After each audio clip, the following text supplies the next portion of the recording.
Hello and welcome to the DMPL Podcast. I'm Aaron Gernes, your host, and today on the podcast, we are pleased to be joined by Emily St. John Mandel. She's going to be the next author in our AViD series coming Wednesday, May 10th, here to the Central Library.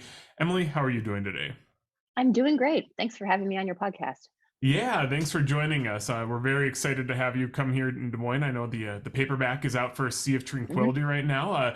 How are things going with you in terms of you've had a couple years between books here, now the paperback's out? What's new and exciting in this world of touring for the paperback? This world of touring. Yeah, first in-person tour during COVID. That's been Yeah. exciting. So did a couple of tour dates, got COVID, canceled the other half of the Oh. tour, rescheduling.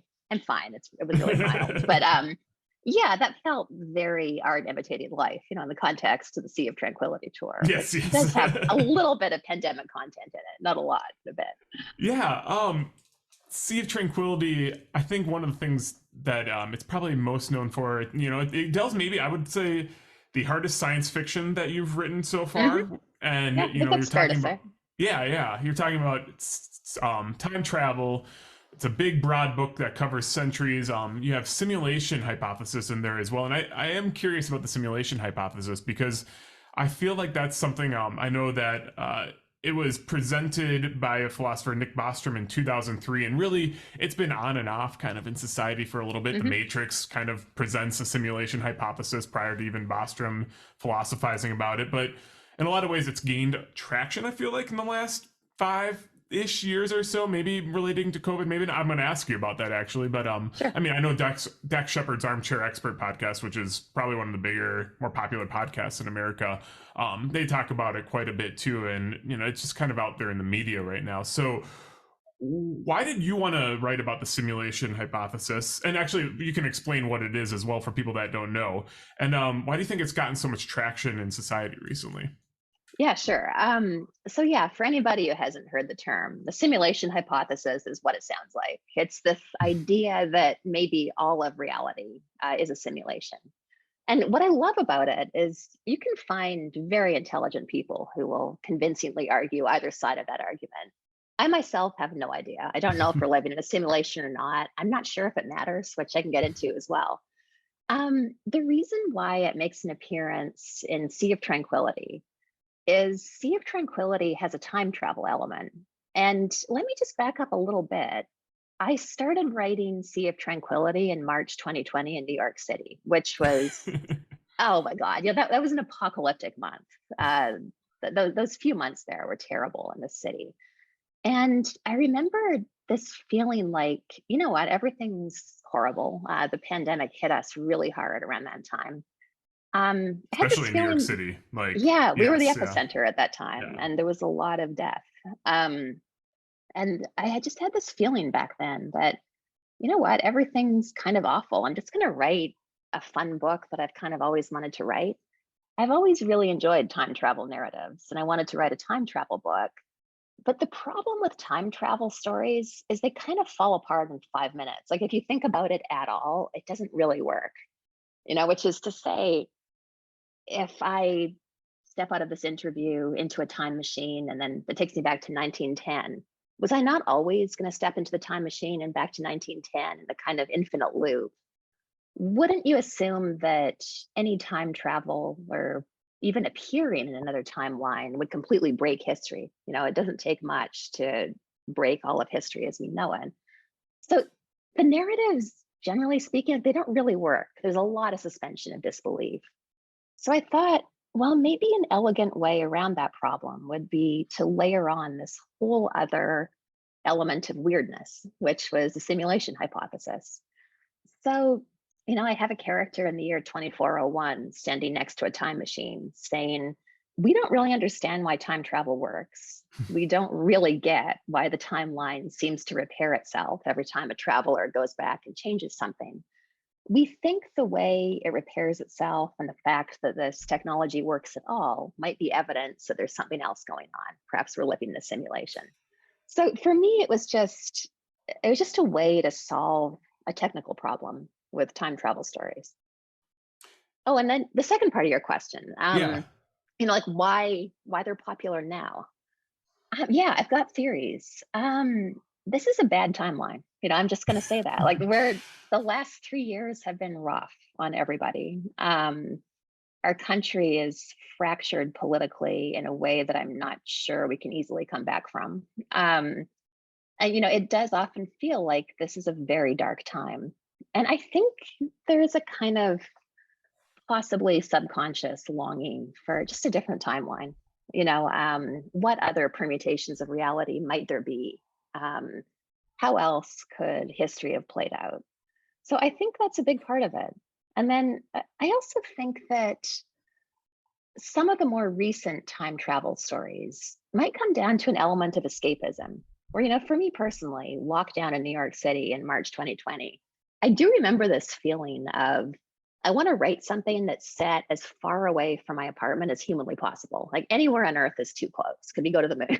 So, it's a, Right. yeah. So I wrote a time travel novel with moon colonies in it. That was my personal travel solution. I enjoy that. You talked about time travel and how plots do fall apart throughout that. And one way I think that authors, or not authors, I guess philosophers or theories have kind of gotten around that too, is like talking about how there could be multiple timelines. And I think that kind of, it's interesting just to segue into your books, because you almost revisit characters in a way in these past three books, especially, where you're almost offering alternative glimpses at their life. What could life have been like if this pandemic didn't hit? What could you revisit certain characters, some more familiarly, some you zoom in on, some you just have a quick glance at, or glimpse at, excuse me. But why do you revisit those characters in such a manner? A couple of reasons. One is just that it's fun, honestly, creating these little connections between otherwise totally unrelated standalone works. Another reason is that I sometimes just become attached to particular characters, where in Station 11, for example, I was really attached to the character Miranda. I just really liked her. So that's why she comes back for the Glass Hotel. And then in Glass Hotel, there was this character, Morella, who I found really compelling, but she was a secondary character. She was my protagonist's best friend. Um, she was compelling, but one of my values as a writer is velocity. I really want my books to move quickly. I don't want to weigh down the pages with a ton of backstory or extraneous detail. So, although I found Morella compelling, I couldn't get that far into her backstory in The Glass Hotel. But I could bring her back in the next book. So, we get much more of her in Sea of Tranquility. So, yeah, it's an interesting way to explore characters. And then going to what you were just saying about the way it can feel as though alternate timelines are playing out from book to book, where in Station 11, a devastating flu pandemic ends civilization. In the Glass Hotel, there's an allusion to that flu pandemic and somebody saying, thank God that was so swiftly contained. That could have been really bad. In Glass Hotel, a character goes to prison and has this sort of daydream fantasy life about a reality where he escaped to Dubai, which has no extradition treaty with the US. In Sea of Tranquility, that same character does escape to Dubai. So, it's partly, I think it's fair to say it partly does go back to the simulation hypothesis, which is to say, what is a novel if not a simulation? You set up these characters, you set up the world they're in, and you kind of just like press go, which is a Yeah. very understated way of describing working on a book for several years. But it's the same kind of idea. It's like you're setting up characters in a reality and seeing what happens to them. I mean, you've been willing to do that in a way that I think maybe other authors, maybe they've wanted to, but felt like pressured that they couldn't. So, what is it about your confidence, or maybe your ability to convince your editor that this is the way to go?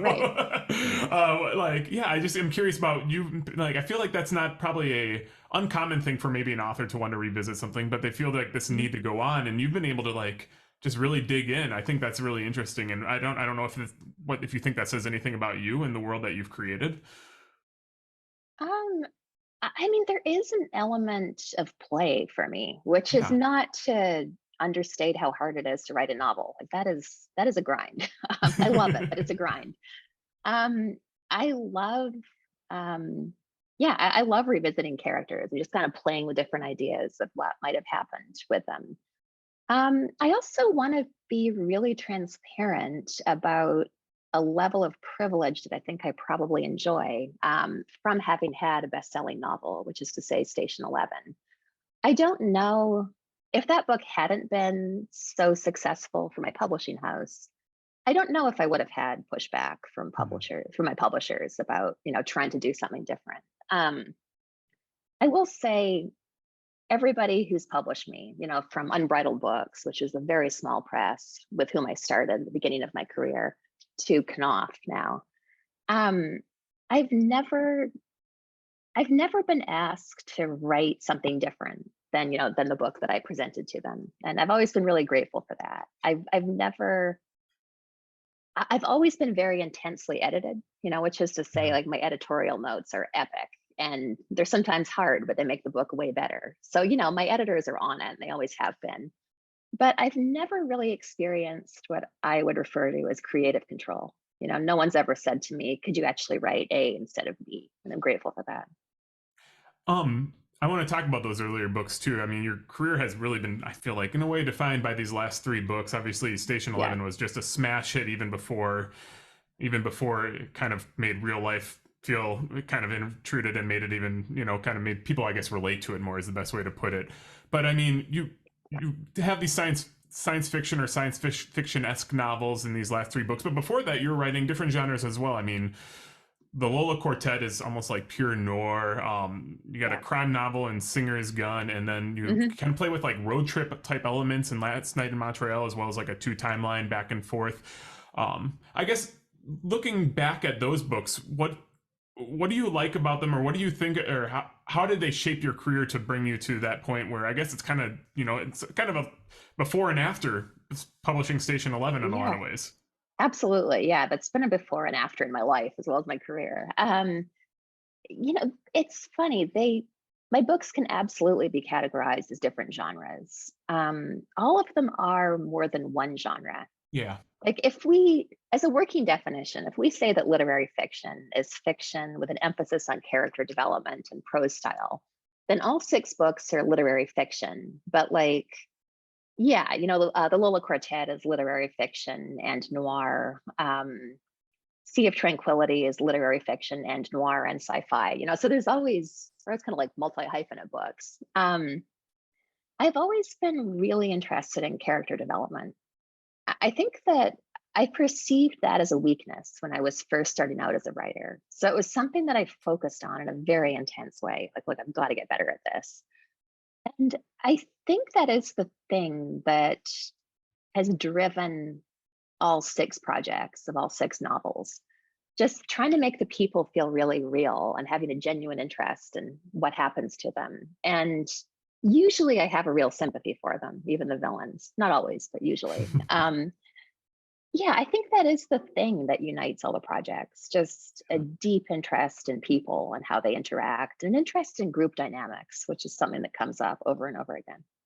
And I guess usually I ask this near the end, but I am curious, and I don't know how much you can say or feel comfortable saying, but how you move forward after, Sea of Tranquility. What aspects are you exploring next? Are there different genres that you want to explore, or something like that? Personally, and maybe it's because I'm reading The Wager right now, but I think with your way with imagery and words, you could write a really good maritime novel. Oh, that could be cool. I like that. Yeah, that's a cool idea. Um, I do really like the speculative fiction space. Yeah. I don't know that I would stay in there forever. I mean, the Glass But you think there's more to Hotel. explore still there? Yeah, I do. I do. Like, I'm really interested in kind of like the near future. I think that's really interesting to think about, especially in this country. Yeah. Although I'm biased because this is a country I live in. Um, yeah, so the next novel I'm writing, I don't know that much about it because I'm still in the first draft. Hmm. Most of it is near future. And the protagonist of the new novel is the villain from The Singer's Gun, my second novel, way Hmm. back in 2010. So Interesting. yeah, another cinematic universe moment there. Yeah, people can pick up The Singer's Gun at their local bookstores. Great way to kind of root that in and kind of re-explore those characters again. I you talk about this country in America, but you're also very influenced, obviously, by Canada. Growing up Hmm. there, living, Yeah. being born there, and Canada plays a big role in many of your novels. I guess Are you inspired? I like inspired by any Canadian cultural things as well as you write these books. I know there's so much similar, like there's a lot of cross references between Canadians and Americans in terms of like shared culture in a lot of ways. But Mhm. also, I know there are like a lot of uniquely Canadian things that Americans probably aren't aware of. So, are you inspired by any of that, or do you try to kind of reference those in your work as well? It's hard to know what formed you. It's like Yeah. I can't point to any specific Canadian cultural references that come up in my work. But that is, yeah, that is the country I grew up in, where I lived Well, till in I was last night 22. in So Montreal, you do talk about dead languages, and you talk about yeah, yeah. yeah, I and lived in I was living in Montreal when I started that book, where language was such an issue. yeah. There are literal language police there. Or there were 20 years ago when I lived there. It was really intense. Yeah, so things like that have definitely seeped in. Um, I think I've retained, and I hope no one will take offense at this, a certain incredulity at what we're willing to accept in this country in terms of, look, like I grew up in a country where you just go to the doctor if you're sick. Like it's not, healthcare isn't something you really think about that much. And I never realized what an incredible privilege that was until I came here, where, at this point, a lot of my activities are animated by, how do I make sure I maintain health coverage for me and my daughter? So, like things like that, which I don't know how much that influences my writing, but I do have a sense of the US as being, um, as much as I do love it here, as being a pretty hard country. Definitely in comparison to Canada. Like Yeah. this place is rough on people. Yeah. I have also had incredible opportunities here, and I truly Mhm. do love it. I had an interesting conversation a few years ago with another Canadian novelist, Omar El Akkad, who wrote American War, which is a great novel, by the way. I love that book. And he made an observation about the US that stayed with me. We were talking about how grateful we feel for the opportunities we've had here and how incredible it is in so many ways, and also how terrifying it can feel. He said, the thing about the US is there's no ceiling and there's no floor. And that's the line that stayed with me. So Kind of drifting. yeah, so like Yes, it's in suspension. possible. Right, exactly. Yeah, like you can fall really, really, really far and you can rise really high. And yeah, it's an interesting place to live. But that is something that I don't think I'd think about if I had only lived in the US. So let's talk a little bit about what you just mentioned a book that you really love, and I'm just curious what you're reading right now and where you find your own inspiration, or what what books you like to read in your free time, or to gain that inspiration, I guess. Oh yeah, I mostly read fiction. That's been my main focus. I just started Kelly Link's new short story collection, White Cat, Black Dog. It's uh it's pretty amazing. All of her work is amazing, but this one, I'm only in the first story, but it feels like this kind of surreal modern day fairy tale, and it's just really cool. I guess, have you ever considered writing short stories or a short story collection? I feel like there's the way that your brain works, and I feel like you probably have a lot of stories that you could tell, and that maybe some of them aren't necessarily novel length. Right. I'm just not good at going short. It feels like such a different skill where it's like, Which yeah, is funny I've because you do been, like to keep your books paced at I a do, very I good clip. do. So it's interesting that those are different skill sets though, going short versus pacing. Yeah, I've been trying to write a short story. I'm almost at 7,000 words, and like 10,000 is novella border. Yeah. So it's like, this is not a short story. It's just, Yeah. yeah, brevity is not my strong point, as paced as the novels are. Interesting. What do you think it is about the differences for that? I mean, like at a 10,000 foot level, some like people that Mhm. aren't writers might not understand the difference between brevity and pace, and how one can make things they might how they're not similar. Right? What do you think the differences in those skill Yeah, sets?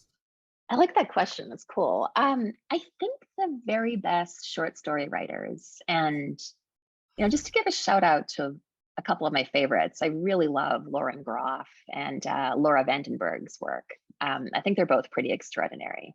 They have this ability, which I don't really have, to create what feels like a complete world in like 3,000 words, like just these little crystalline moments. And that's pretty amazing. Um, That's different from writing a 300-page book that feels like it doesn't have any extraneous details or any kind of baggy chapters that could have been cut. Yeah, maybe that's how I'd phrase it. I realize it's not a very elegant No, that's definition, but that's how I think of it. their ability to create a world in 2 sentences, basically, like that, or Yeah, make you think about 10 sentences in 2 sentences, maybe. exactly. Yeah. Whereas, like, maybe that's a good way of putting it, because maybe the novel equivalent is creating a world in 10 sentences instead of 10 pages. Yeah, yeah, I like that. All right, so you're going to be here on May 10th. What are you going to be discussing when you come into town? Probably similar topics we discussed Yeah, here. We'll talk about Sea of Tranquility, writing more generally. yeah. I'm happy to talk about any aspect of my books or writing. It's going to be fun. I'm looking forward to it. All right. Again, Emily St. John Mandel will be here Wednesday, May 10th at 7 p.m. at the Central Library. You can find more details at dmpl.org/avid. Emily, thank you so much for joining us today on the podcast, and we can't wait to see you here on May 10th. It's been a pleasure. Thanks so much.